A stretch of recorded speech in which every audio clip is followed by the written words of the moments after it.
विधानसभा सदस्याचा राजीनामा अध्यक्षांना पाठवणार। नगर दक्षिण मतदारसंघातून लोकसभा लढण्याची निलेश लंके यांची घोषणा। लंके भाऊक।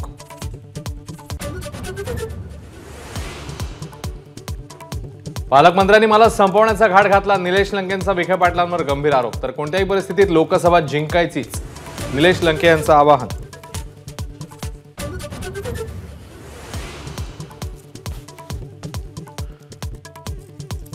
राष्ट्रवादी शरदचंद्र पवार गटाची उद्या पहिली यादी जाहीर होणार। बारामती, शिरूर, नगर, दिंडोरीसह भिवंडीच्या जागेवर उमेदवार जाहीर होणार। मवियात पवार गटाला 10 जागा मिळण्याची शक्यता।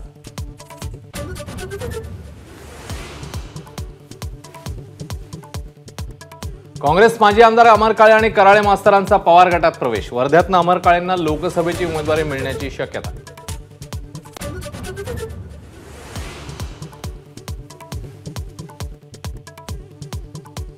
मवियातील वादग्रस्त जागांवर मैत्रीपूर्ण लढती करण्याचा काँग्रेस नेत्यांचा सूर। सांगली, भिवंडीसह मुंबईतल्या जागांवर तिढा। राष्ट्रवादी शिवसेना ऐकत नसेल तर मैत्रीपूर्ण लढतीची भूमिका।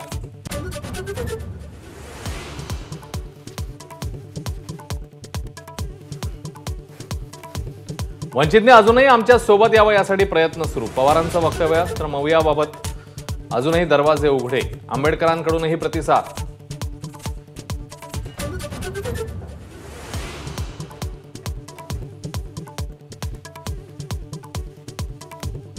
वंचितचा प्रस्ताव ओबीसी बहुजन पार्टीने फेटाळला। आंबेडकर आणि जरांगे एकत्र आल्यास तिसऱ्या आघाडीत सामील होणार नाही, प्रकाश शेंडगेंची घोषणा।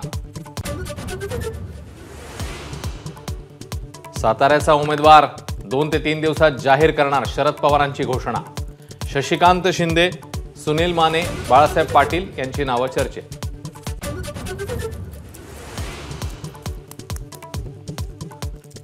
नाशिकच्या जागेवरून महायुतीमध्ये वाद कायम। खासदार हेमंत गोडसे पुन्हा एकदा ठाण्यात मुख्यमंत्र्यांच्या भेटीला। 1001% मलाच उमेदवारी मिळेल, हेमंत गोडसे यांना विश्वास। ठाकरे गटाचे दिनेश बुब यांचा बच्चू कडूंच्या प्रहार पक्षात प्रवेश। नवनीत राणांविरोधात दिनेश बुब यांना अमरावतीतनं उमेदवारी। ब्रह्मदेव जरी आला तरी मागे हटणार नाही, कडूंची भूमिका। हर्षवर्धन पाटलांनी घेतली फडणवीसांची भेट। महायुतीत प्रत्येक पक्षाने युती धर्म पाळायला हवा, अजितदादांचं नाव न घेता हर्षवर्धन पाटील यांचा निशाणा।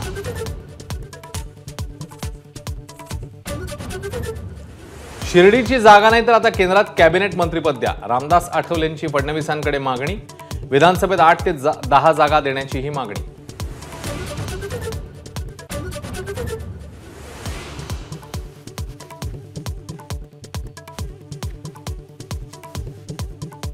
काँग्रेस पक्षाला आयकर विभागाची 1700 कोटींची नोटीस। खातं गोठवण्याच्या कारवाईनंतर पुन्हा नोटीस पाठवली।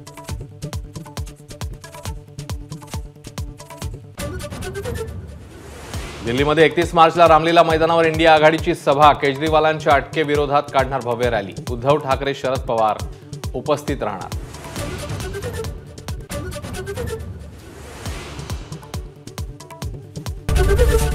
एबीपी माझा, उघडा डोळे बघा नीट।